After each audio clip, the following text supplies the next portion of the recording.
Welcome to my channel learning junction. हाँ जी, जिवें सानू पता है कि PSSB के जो टाइपिंग टेस्ट ने वो चल रहे हैं कंटिन्यू। बहुत सारे कैंडीडेट्स के जो टाइपिंग टेस्ट हो गया तो काफ़ी बच्चों का होना है।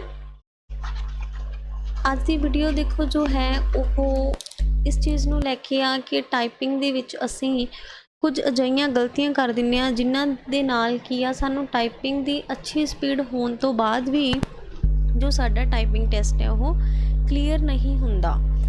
हुण देखो काफ़ी बच्चे ने जिन्हां दा ऑलरेडी टाइपिंग टेस्ट हो गया, उन्हां दे विचों बहुत सारे कैंडीडेट्स ने क्लीयर कर लिया तो बहुत सारिਆਂ ने नहीं किया। ठीक है जी।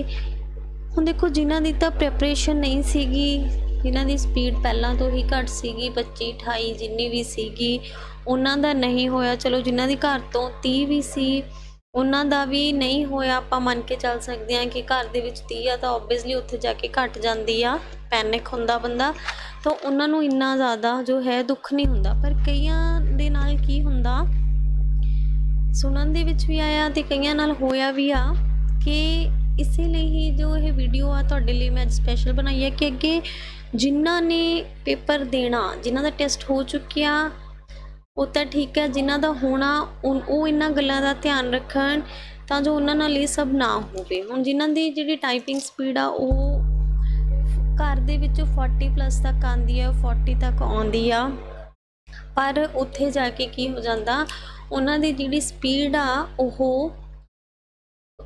30 पूरी नहीं हुंदी या क्या एक्यूरेसी घट जाती है, स्पीड हो जाती है, एक्यूरेसी है जिहड़ी ओह घट जाती है। उहदे पिछे बहुत सारियां जो गल्लां हुंदियां ने, स्पैशल मेन 3-4 गलतियां होंदियां ने जो असीं अक्सर करदे हां, जिन्हां दी वजह करके साडा टेस्ट है जो क्लीयर नहीं हुंदा। तां हुण मेन की आ, आपां ये गल्लां नूं ध्यान नाल सुनना, तुसीं वीडियो नूं देखना ताकि तुसीं जिहड़ी हैगी इन्हां गलतियां दे बारे अवेयर हो सको ते गलती तुसीं अपने टाइप टेस्ट दे विच ना करो।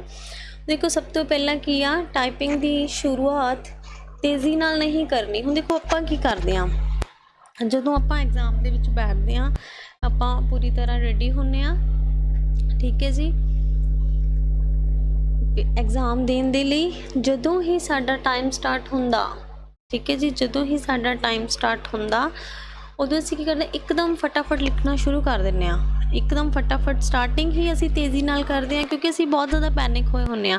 सानूं ये हुंदा कि हाँ जी फटाफट टाइप स्टार्ट असीं कर दईए किते साडा टाइम ना घट जाए। उहदे नाल हुंदा की आ, जो शुरू तो ही असीं तेज़ी नाल शुरू करदे हां तां घबराहट दे विच की हुंदा, साडे तो शुरू तो ही गलतियां हो जांदियां ने, साडे तो सही नहीं लिखिया जांदा, फिर असीं बैक स्पेस दिंदे हां, फिर लिखदे हां, उहदे नाल असीं होर पैनिक हो जांदे हां कि स्टार्टिंग दे विच ही जिहड़ी गलतियां हो गईयां ते हुण असीं वारी वारी लिख रहे हां तां साडा टाइम जो हैगा ओह पूरा नहीं होएगा, तां साडा अगे पूरी तरह कॉन्सनट्रेट ही नहीं हुंदा टाइपिंग दे उत्ते। तां हमेशा की करना, जदों असीं टाइप टेस्ट उत्थे स्टार्ट करदे हां, देखो स्टार्ट टाइम उदों ही होना जदों असीं एक की प्रेस कर देंगे, मतलब लिखना शुरू कर देंगे, तो फस्ट घट तो घट 1 या 1.5 लाइन आ उन्होंने तुसी आराम दे नाल लिखो। ठीक है जी, बिल्कुल अपने हाथ सही तरीके नाल टिका के उन्होंने आराम नाल लिखो। ये कोशिश करो कि तुहाडा जिहड़ा बिल्कुल फिंगर आ सही तरीके नाल उत्थे उत्थे ही जा रही है जिथे जिथे जो वर्ड आ टाइप हो रहा।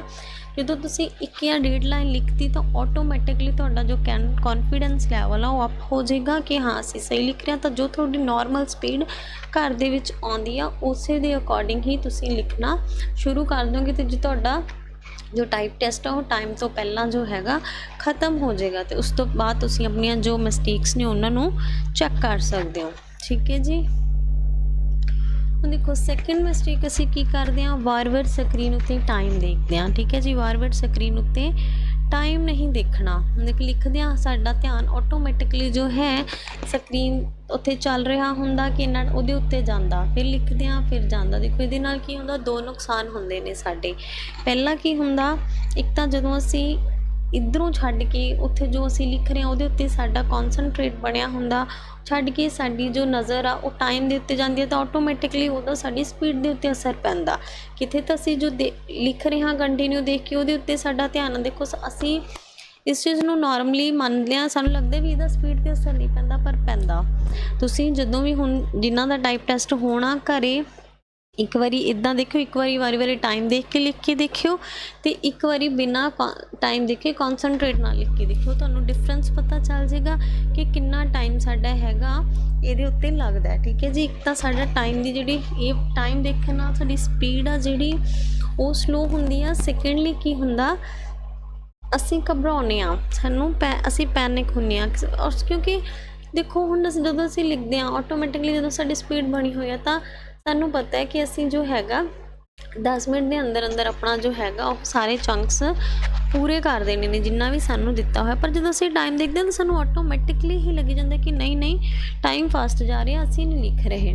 ਤਾਂ ਵੈਸੇ ਹੀ ਘਬਰਾਹਟ ਦੇ ਵਿੱਚ ਇੱਕ ਤਾਂ ਅਸੀਂ ਗਲਤੀਆਂ ਕਰਾਂਗੇ, ਠੀਕ ਹੈ ਜੀ, ਅਤੇ ਮਿਸਟੇਕਸ ਹੋਣਗੀਆਂ, ਬੈਕ ਸਪੇਸ ਦੇਵਾਂਗੇ, ਇੱਕ ਸਾਡੀ ਸਪੀਡ ਸਲੋ ਹੋ ਜਾਏਗੀ ਤਾਂ ਬਹੁਤ ਫਰਕ ਪੈ ਜਾਏਗਾ। ਅਤੇ ਸਾਡੀ ਸਪੀਡ ਸਿੱਧੀ ਜਿਹਦੀ 36 37 40 ਤੱਕ ਆ ਉਹਦੀ ਵੀ 30 ਤੱਕ ਵੀ ਨਹੀਂ ਪਹੁੰਚੂਗੀ ਇਸ ਤਰੀਕੇ ਦੇ ਨਾਲ ਟਾਈਮ ਦੇਖਣ ਦੇ ਨਾਲ। ਠੀਕ ਹੈ ਜੀ। ਨੈਕਸਟ ਆ ਗਿਆ, ਜੋ ਤੁਸੀਂ ਟਾਈਪ ਕਰ ਰਹੇ ਹੋ ਉਸਨੂੰ ਵਾਰੀ ਨਹੀਂ ਦੇਖਣਾ। ਹੁਣ ਦੇਖੋ ਅਸੀਂ ਕੀ ਕਰਦੇ ਹਾਂ, ਜੋ ਉੱਪਰ ਲਿਖਿਆ ਹੋਇਆ ਅਸੀਂ ਉਹਨੂੰ ਟਾਈਪ ਕਰ ਰਹੇ ਹਾਂ। ਸਾਡੀ ਨਿਗਾਹ ਸਿਰਫ ਉਸ ਚੀਜ਼ ਦੇ ਉੱਤੇ ਹੋਣੀ ਚਾਹੀਦੀ ਹੈ ਜੋ ਪਹਿਲਾਂ ਤੋਂ ਲਿਖਿਆ ਹੋਇਆ, ਜੋ ਅਸੀਂ ਲਿਖ ਰਹੇ ਹਾਂ। ਇੱਦਾਂ ਨਹੀਂ ਹੁਣ ਇੱਕ ਵਾਰੀ ਉੱਪਰ ਦੇਖੋ ਫਿਰ ਅਸੀਂ ਕੀਬੋਰਡ ਦੇ ਉੱਤੇ ਚਲੋ ਸਾਡੀ ਜਿਹੜੀ ਫਿੰਗਰਸ ਨੇ ਉਹ ਚੱਲ ਰਹੀਆਂ ਨੇ ਅਤੇ ਸਾਡੀ ਨਿਗਾਹ ਜੋ ਅਸੀਂ ਲਿਖ ਰਹੇ ਹਾਂ ਉਹਦੇ ਉੱਤੇ ਵਾਰੀ ਆ ਰਹੀ ਆ ਕਿ ਅਸੀਂ ਸਹੀ ਲਿਖ ਰਹੇ ਹਾਂ, ਇੱਦਾਂ ਕਰਨ ਨਾਲ ਅਸੀਂ ਸਹੀ ਲਿਖਦੇ ਹੋਏ ਵੀ ਗਲਤ ਲਿਖਾਂਗੇ, ਕਿਉਂਕਿ ਸਾਡਾ ਟੱਚ ਜੋ ਰਾਈਟ ਕੀਤਾ ਹੋਇਆ ਆਲਰੇਡੀ ਪਹਿਲਾਂ ਤੋਂ ਲਿਖਿਆ ਹੋਇਆ ਉਹਦੇ ਤੋਂ ਹਟ ਕੇ ਸਾਡਾ ਜੋ ਧਿਆਨ ਆ ਇਹ 'ਤੇ ਚਲਾ ਜਾਏਗਾ ਕਿ ਅਸੀਂ ਸਹੀ ਲਿਖ ਰਹੇ ਹਾਂ, ਤਾਂ ਸਾਡਾ ਕੌਨਸਨਟਰੇਟ ਨਹੀਂ ਰਹੇਗਾ, ਤਾਂ ਆਟੋਮੈਟਿਕਲੀ ਸਾਡੀਆਂ ਜਿਹੜੀਆਂ ਫਿੰਗਰਸ ਨੇ ਉਹ ਕਿਤੇ ਨਾ ਕਿਤੇ ਗਲਤ ਅੱਖਰ 'ਤੇ ਜਾਣਗੀਆਂ। ਦੇਖੋ ਇਹਦੇ ਨਾਲ ਵੀ ਦੋ ਤਰੀਕੇ ਨਾਲ ਹੀ ਨੁਕਸਾਨ ਹੋਏਗਾ। ਇੱਕ ਸਾਡੀ ਸਪੀਡ ਘਟੇਗੀ ਕਿਉਂਕਿ ਅਸੀਂ ਉੱਪਰ ਨੀਚੇ ਵਾਰੀ ਦੇਖ ਰਹੇ ਹਾਂ ਤਾਂ ਸਾਡੀ ਸਪੀਡ ਆਟੋਮੈਟਿਕਲੀ ਸਲੋ ਹੋ ਰਹੀ ਆ, ਅਤੇ ਇਹਦੇ ਨਾਲ ਮਿਸਟੇਕਸ ਵਧਣਗੀਆਂ, ਬੈਕ ਸਪੇਸਿਸ ਦੇਵਾਂਗੇ ਅਤੇ ਉਨਾ ਹੀ ਸਾਡਾ ਜੋ ਹੈਗਾ ਟਾਈਮ ਵੇਸਟ ਹੋਏਗਾ। ਤਾਂ ਵਾਰੀ ਜੋ ਅਸੀਂ ਲਿਖ ਰਹੇ ਹਾਂ ਉਹਦੇ 'ਤੇ ਨਹੀਂ ਦੇਖਣਾ। ਠੀਕ ਹੈ ਜੀ। ਹਾਂ, ਇੱਦਾਂ ਵੀ ਨਹੀਂ ਕਿ ਬਿਲਕੁਲ ਹੀ ਨਾ ਵਿੱਚ ਦੀ ਜਿਵੇਂ ਤੁਸੀਂ ਇੱਕ ਚੰਕ ਪੂਰਾ ਲਿਖਤਾ ਜਾਂ ਦੋ ਕਾਫੀ ਲਿਖਤਾ ਉਸ ਤੋਂ ਇੱਕ ਵਾਰੀ ਥੋੜ੍ਹਾ ਜਿਹਾ ਦੇਖ ਲਓ ਕਿ ਹਾਂ ਸਾਡੀਆਂ ਫਿੰਗਰ ਸਹੀ ਚੱਲ ਰਹੀਆਂ ਨੇ। ਕਈ ਵਾਰ ਕੀ ਹੁੰਦਾ ਸਾਡਾ ਜਿਹੜੀ ਫਿੰਗਰ ਵੈਸੇ ਤਾਂ ਚਲੋ ਇੱਦਾਂ ਨਹੀਂ ਹੁੰਦਾ, ਪਰ ਕਈ ਵਾਰੀ ਹੁੰਦਾ ਕਿ ਫਿੰਗਰ ਥੋੜ੍ਹੀ ਬਹੁਤ ਇੱਧਰ ਉੱਧਰ ਸਾਡੀ ਹੁੰਦੀ ਆ ਤਾਂ ਫਿਰ ਅਸੀਂ ਗਲਤ ਹੀ ਲਿਖਦੇ ਚਲੇ ਜਾਂਦੇ ਹਾਂ। ਤਾਂ ਕਾਫੀ ਲਿਖਣ ਤੋਂ ਬਾਅਦ ਅਸੀਂ ਇੱਕ ਵਾਰੀ ਦੇਖ ਸਕਦੇ, ਇਹ ਨਹੀਂ ਹੈਗਾ ਕਿ ਹਰ ਅਸੀਂ ਲਾਈਨ ਲਿਖਣ ਤੋਂ ਬਾਅਦ ਨੀਚੇ ਦੇਖੀਏ। ਇਹਦੇ ਨਾਲ ਕੀ ਹੁੰਦਾ, ਸਾਡੀ ਸਪੀਡ ਹੈ ਜਿਹੜੀ ਸਲੋ ਹੁੰਦੀ ਆ, ਸਾਡੀਆਂ ਮਿਸਟੇਕਸ ਵੱਧਦੀਆਂ ਨੇ। ਨੈਕਸਟ ਅੱਗੇ ਜੇਕਰ ਕੋਈ ਸਿੰਬਲ ਯਾਦ ਨਹੀਂ ਆਉਂਦਾ ਉਸ ਉੱਤੇ ਟਾਈਮ ਖਰਾਬ ਨਹੀਂ ਕਰਨਾ। ਦੇਖੋ ਕਈ ਵਾਰ ਕੀ ਹੁੰਦਾ ਸਾਨੂੰ ਸਿੰਬਲਸ ਵੈਸੇ ਜ਼ਿਆਦਾ ਤਾਂ ਨਹੀਂ ਆਉਂਦੇ ਪਰ ਕਈ ਵਾਰ ਆ ਵੀ ਜਾਂਦੇ ਨੇ।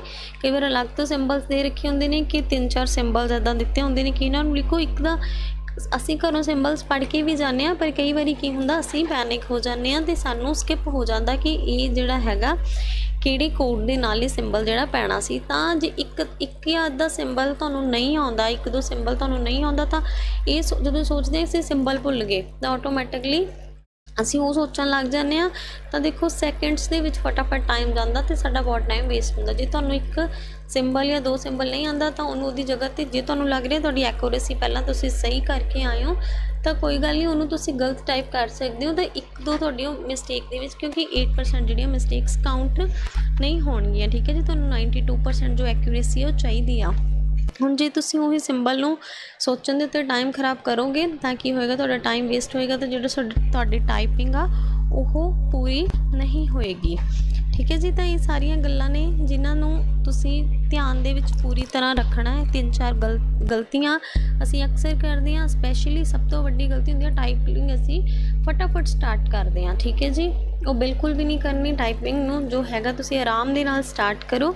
ਟਾਈਮ ਨਹੀਂ ਦੇਖਣਾ ਵਾਰੀ ਸਕਰੀਨ ਨਹੀਂ ਦੇਖਣੀ ਵਾਰੀ ਜਿੱਥੇ ਅਸੀਂ ਲਿਖ ਰਹੇ ਹਾਂ, ਅਤੇ ਸਿੰਬਲਸ ਦੇ ਉੱਤੇ ਜਿਹੜਾ ਹੈਗਾ ਉਹ ਟਾਈਮ ਹੈ ਜੋ ਖਰਾਬ ਨਹੀਂ ਕਰਨਾ। ਤਾਂ ਇਹਦੇ ਨਾਲ ਕੀ ਆ, ਜਿਨ੍ਹਾਂ ਦੀ ਵਧੀਆ ਸਪੀਡ ਬਣੀ ਹੋਈ ਆ ਤਾਂ ਉਹ ਆਪਣਾ ਟਾਈਪਿੰਗ ਟੈਸਟ ਜ਼ਰੂਰ ਜੋ ਹੈਗਾ ਉਹ ਕਲੀਅਰ ਕਰਨਗੇ। ਬਾਕੀ ਜਿਨ੍ਹਾਂ ਦੀ ਘੱਟ ਹੈ ਉਹ ਵੀ ਆਪਣੀ ਜਿਨ੍ਹਾਂ ਦਾ ਹਜੇ ਹੋਣਾ ਟੈਸਟ ਚਲੋ ਤੁਸੀਂ ਲਗਾਓ। ਸਾਡੀ ਸਪੀਡ ਵੱਧਦੀ ਵੀ ਕਈ ਵਾਰ ਇਸ ਵਜ੍ਹਾ ਕਰਕੇ ਹੀ ਨਹੀਂ ਹੈਗੀ ਕਿਉਂਕਿ ਅਸੀਂ ਕੀ ਕਰਦੇ ਹਾਂ, ਇਹੀ ਗਲਤੀਆਂ ਕਰਦੇ ਹਾਂ ਮੇਨ। ਅਸੀਂ ਵਾਰੀ ਜਦੋਂ ਪ੍ਰੈਕਟਿਸ ਵੀ ਲਾਉਂਦੇ ਹਾਂ ਤਾਂ ਵਾਰੀ ਟਾਈਮ ਦੇਖਾਂਗੇ, ਇਸ ਟਾਈਮ ਦੇ ਵਿੱਚ ਪੂਰਾ ਕਰ ਰਹੇ ਹਾਂ ਅਤੇ ਵਾਰੀ ਨਹੀਂ ਜੋ ਅਸੀਂ ਲਿਖ ਰਹੇ ਹਾਂ ਉਹਦੇ ਦੇਖਾਂਗੇ, ਉਹਦੇ ਨਾਲ ਸਾਡੀ ਸਪੀਡ ਅਪ ਨਹੀਂ ਹੁੰਦੀ।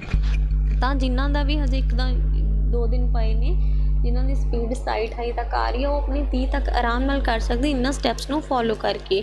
ਵਾਰੀ ਜੋ ਹੈਗਾ ਟਾਈਮ ਨਾ ਦੇਖੋ, ਜੋ ਲਿਖ ਰਹੇ ਹੋ ਉਹ ਨਾ ਦੇਖੋ, ਬਸ ਆਪਣਾ ਹੀ ਕੰਟੀਨਿਊ ਲਿਖਦੇ ਜਾਓ। ਬਿਲਕੁਲ ਉਸ 'ਤੇ ਧਿਆਨ ਰੱਖੋ ਜੋ ਪਹਿਲਾਂ ਤੋਂ ਲਿਖਿਆ ਹੋਇਆ, ਠੀਕ ਹੈ ਜੀ। ਜਦੋਂ ਤੁਹਾਡਾ ਲਿਖਿਆ ਗਿਆ ਟਾਈਮ ਆਪਣੇ ਆਪ ਪੂਰਾ ਹੋ ਜਾਏਗਾ ਤਾਂ ਆਟੋਮੈਟਿਕਲੀ ਤੁਹਾਡੀ ਜੋ ਸਪੀਡ ਆ ਉਹ ਇਨਕਰੀਜ਼ ਹੋ ਜਾਏਗੀ, ਠੀਕ ਹੈ ਜੀ। ਇਹ ਗੱਲਾਂ ਨੂੰ ਬੜੇ ਹੀ ਧਿਆਨ ਨਾਲ ਜਿਹੜਾ ਹੈਗਾ ਫੋਲੋ ਕਰਿਓ, ਇਹ ਬਹੁਤ ਕੰਮ ਆਉਣਗੀਆਂ ਤੁਹਾਨੂੰ ਟਾਈਪਿੰਗ ਟੈਸਟ ਕਲੀਅਰ ਕਰਨ ਦੇ ਵਿੱਚ। Thank you, thanks for watching. Video ਨੂੰ ਲਾਈਕ ਜ਼ਰੂਰ ਕਰਿਓ, ਸ਼ੇਅਰ ਕਰਿਓ ਅਤੇ ਚੈਨਲ ਨੂੰ ਸਬਸਕ੍ਰਾਈਬ ਜ਼ਰੂਰ ਕਰਿਓ। Thank you, thanks again.